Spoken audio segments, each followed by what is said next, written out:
Et il est question ce soir à nouveau de la situation au Proche-Orient avec Vincent Lemire. Bonsoir. Bonsoir. Soyez le bienvenu sur TV5. Vous êtes historien, professeur, spécialiste de l'histoire du conflit israélo-palestinien et de la ville de Jérusalem.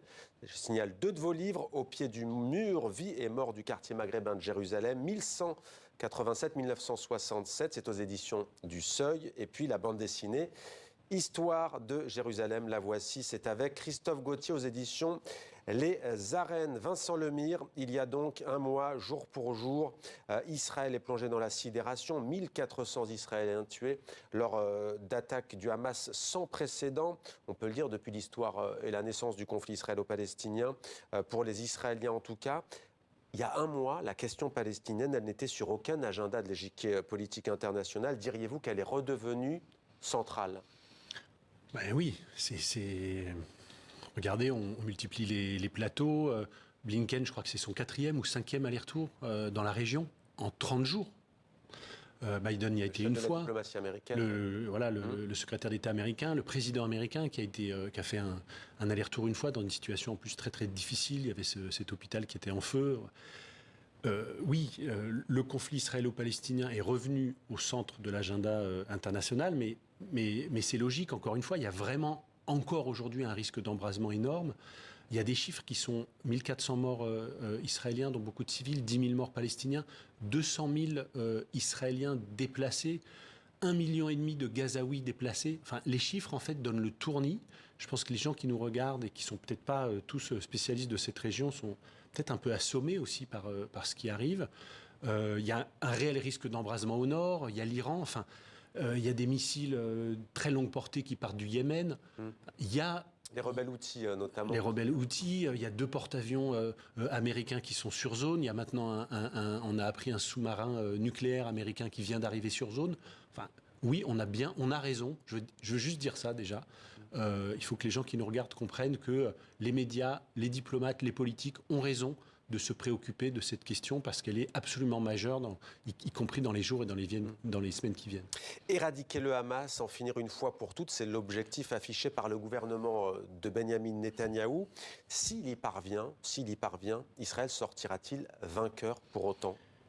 Cette nuit, on a entendu Netanyahou, le Premier ministre israélien encore en poste, annoncer qu'Israël allait sans doute réoccuper en fait la bande de Gaza pour une durée indéterminée, a-t-il dit. Israël a déjà essayé, dans les années 56-57, de régler le problème de Gaza par une occupation. Ensuite, entre 67 et 71, les Israéliens ont mis 4 ans à reprendre le contrôle de la bande de Gaza. 4 ans. C'est qu'en 1971 que la situation est stabilisée. Ensuite, il y a une colonisation. Ensuite, il y a Sharon qui décide d'un retrait unilatéral. Il y a aujourd'hui 2,3 millions d'habitants à Gaza. Ceux qui sont en train de subir, femmes, enfants, on annonce plus de 4000 enfants tués, fabriquent évidemment des futurs combattants. Alors, est-ce qu'ils vont combattre sous un drapeau du Hamas ? Je ne sais pas. Est-ce que le Hamas va être véritablement éradiqué ? Pour moi, ce n'est pas le sujet. Même si le Hamas est éradiqué, il y aura un autre mouvement de résistance qui sera islamiste, qui ne sera pas islamiste, qui sera encore plus violent, qui sera moins violent. Je ne le sais pas, personne ne le sait. Mais ce qui est certain, c'est que sans une perspective politique, c'est dur de dire ce genre de phrase parce qu'elle a l'air complètement usée et lessivée. Mais bon, depuis le 7 octobre, c'est des phrases qui ont repris un petit peu de... Voilà, il faut un horizon politique. Et il faut un horizon de justice pour régler ce problème. Le problème, c'est que le gouvernement israélien est évidemment pas du tout bien placé pour le proposer. Alors, qui est responsable de cette situation ? Je vous propose d'écouter à ce sujet l'ancien ministre français des Affaires étrangères, ancien Premier ministre aussi, Dominique de Villepin, qui s'exprimait chez nos confrères de France Info. La responsabilité, elle n'est pas seulement israélienne. Mais une fois de plus, arrêtons de poser la question de la responsabilité. Voyons la réalité de ce qui se passe sur le terrain. La faute, une fois de plus, permettez-moi de vous le dire, nous la laisserons aux historiens. Ce que nous voulons, c'est arrêter ces violences, arrêter ces massacres. Et ce que nous voulons aussi, c'est permettre véritablement à Israël de vivre en paix et en sécurité. Aujourd'hui, la guerre qui est menée, c'est une illusion d'une paix possible qui, avec plus de force, pourrait alors assurer la sécurité d'Israël. Je vous le dis solennellement, cela n'arrivera pas. Israël se met en danger encore plus aujourd'hui avec ce type de guerre et ce type de frappe. Vous diriez que la réponse d'Israël à l'attaque du 7 octobre est N'est devenue... ni ciblée, ni proportionnée. C'est une vengeance sur les Palestiniens? Nous sommes essentiellement aujourd'hui, de la part du gouvernement Netanyahou, dans une politique de vengeance. Israël a droit à sa légitime défense. Mais une légitime défense, c'est pas un droit indiscriminé à tuer des populations civiles. Voilà, c'est le rôle de l'historien d'établir les responsabilités, on imagine, avec beaucoup de temps. Comment réagissez-vous à ces propos de Dominique de Villepin ? Alors, avec beaucoup de temps, moi je suis sur les plateaux depuis le 8 octobre, hein, c'est-à-dire que je considère que c'est aussi notre responsabilité d'être là sur le moment. Moi je suis en plein accord avec tout ce qui vient d'être dit. Je crois que là, Dominique de Villepin, en ce moment, est un de ceux qui a du courage de dire, il le dit dans la suite de cet entretien, il dit si on est un vrai ami d'Israël, on doit protéger, y compris Israël, contre ses pires travers et contre une tendance là de la société civile israélienne. Là, il n'y a même pas besoin d'être d'extrême droite. Ils ont envie de se venger. Il faut les protéger contre cet instinct-là. Alors, ce sera aux historiens d'établir les responsabilités. Les culpabilités, les causes, c'est différent tout ça. Il y a un responsable et un coupable des massacres du 7 octobre, c'est le Hamas. En l'occurrence, si on veut rentrer un peu dans les détails, c'est la branche militaire du Hamas. On est tous en train de comprendre, et les renseignements américains l'ont confirmé, que la branche politique n'était pas au courant. Et d'ailleurs, c'est évident, sinon les systèmes de renseignement auraient fonctionné. Vous nous dites ce soir que la branche politique du Hamas n'était pas au courant de ce qu'allait commettre la branche militaire du Hamas en Israël. De cette attaque à ce moment-là, de cette ampleur et de ces cibles, c'est évident. C'est évident, sinon tout le monde l'aurait su. La branche politique, c'est Beyrouth, c'est Doha, c'est le Qatar, c'est toute la Cisjordanie. Donc ça ne faisait pas forcément partie de l'agenda du Hamas, Mais vous savez que la hiérarchie politique. Le Hamas, c'est compliqué. Ismaël Haniyeh qui est à Doha au Qatar, par exemple. Le Hamas, c'est aussi une branche politique qui, en 2017, a fait passer cette charte réformée qui dit que finalement, on va se battre pour un État palestinien dans les frontières de 1967, ce qui n'était pas la charte du début. Voilà, le Hamas est aussi une nébuleuse, comme l'était d'ailleurs l'OLP dans les années 80. Quand l'OLP abandonne sa charte de 1964, la charte de l'OLP de 1964, elle est comparable à la charte du Hamas. L'antisémitisme en moins. C'est un État de Palestine de la Méditerranée au Jourdain. Et puis, au milieu des années... Parce qu'elle devient caduque, la fameuse... Voilà, et en 1989, Arafat, sous l'amicale pression de François Mitterrand, dit « cette charte est caduque ». D'une certaine manière, le Hamas a été plus loin en publiant un texte avec une charte réformée. Ça n'enlève rien au caractère horrifique, terroriste, effroyable des attaques du 7 octobre. Moi, je considère d'ailleurs que ce caractère terroriste et horrifique faisait partie du plan, pour le coup, faisait partie de la stratégie, parce qu'il s'agit d'attirer les Israéliens dans un piège stratégique et moral, en attendant que les opinions publiques se renversent, ce qui est en train d'être le cas. Alors on aimerait vous entendre aujourd'hui parce que vous travaillez beaucoup sur la question de Jérusalem-Est, mais aussi de la Cisjordanie.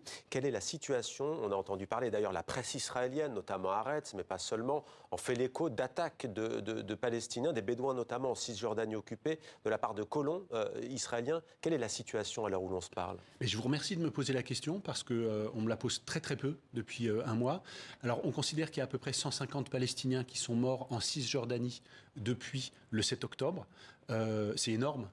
Souvent, la plupart tirent à balles réelles, dont des tirs par des civils, par des colons civils mais armés. Des attaques incessantes contre des localités. Alors on parle beaucoup de Ouara, mais il y a d'autres localités de Cisjordanie qui sont attaquées, pas seulement par l'armée israélienne, mais par des colons armés, souvent sous protection de l'armée. Effectivement, des Bédouins, vous avez raison, des Bédouins, des éleveurs qui sont expulsés non seulement de leur village, mais aussi de leur terre. Donc il y a une espèce de passage à l'acte là du côté des 750 000, il y a 750 000 colons en Cisjordanie et à Jérusalem-Est. Est-ce qu'il y a la peur d'un nouvel exode à Gaza, 70% de déplacés qui ne peuvent pas quitter l'enclave palestinienne? Est-ce qu'il y a dans la mémoire collective palestinienne cette prééminence de la peur de devoir repartir à nouveau? Est-ce que ça existe aujourd'hui? Écoutez, ces derniers mois, tous les soutiens du ministre Ben Gvir répétaient à tous les Palestiniens qui voyaient passer « Nous vous promettons une nouvelle Nakba ». C'est assez curieux d'ailleurs, cette notion de Nakba qu'ils n'acceptent pas pour 48, ils en avaient fait un slogan politique, ils disaient Nakba. Le mot arabe. Ils disaient le mot arabe. Ça veut dire catastrophe. Voilà, nous vous promettons une nouvelle Nakba, nous allons vous expulser. Donc évidemment que les Palestiniens ont peur. Les Palestiniens, les 2 millions et quelques de Palestiniens de Cisjordanie, les 2,3 millions de Palestiniens de Gaza. Je rappelle qu'il y a déjà plus d'1,5 million de Palestiniens de Gaza qui sont déplacés du nord vers le sud. Donc concrètement qui n'ont plus de logement. Pour que les gens qui nous regardent se rendent compte, la Nakba de 1948, sur tout le territoire israélo-palestinien, c'est 700 000 Palestiniens déplacés. Là, vous voyez que les chiffres qu'on vient de donner, 1,5 million,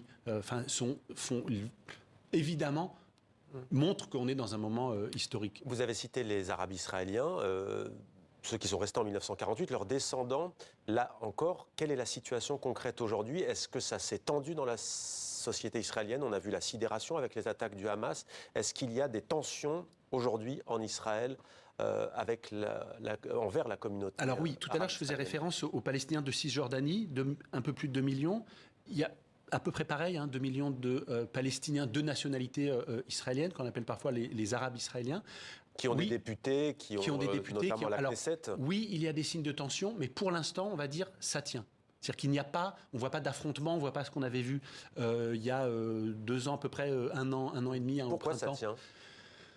Je pense que... Quand je dis pourquoi ça tient, allez-y. Mais non, alors on peut faire que des hypothèses. Il y a cet état de sidération, il y a cette guerre en ce moment à Gaza d'une violence extrême, il y a eu je crois que là, tout le monde est dans l'attente de ce qui va arriver, de comment ça va finir. Et donc, il y a des moments dans l'histoire, là c'est l'historien qui parle, par exemple pendant la Deuxième Guerre mondiale, il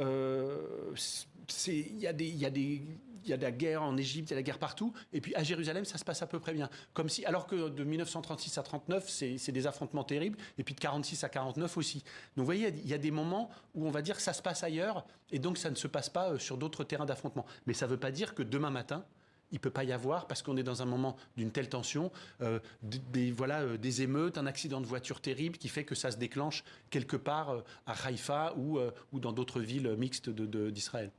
Vincent Lemire, historien, merci beaucoup pour votre éclairage donc, sur TV5 Monde.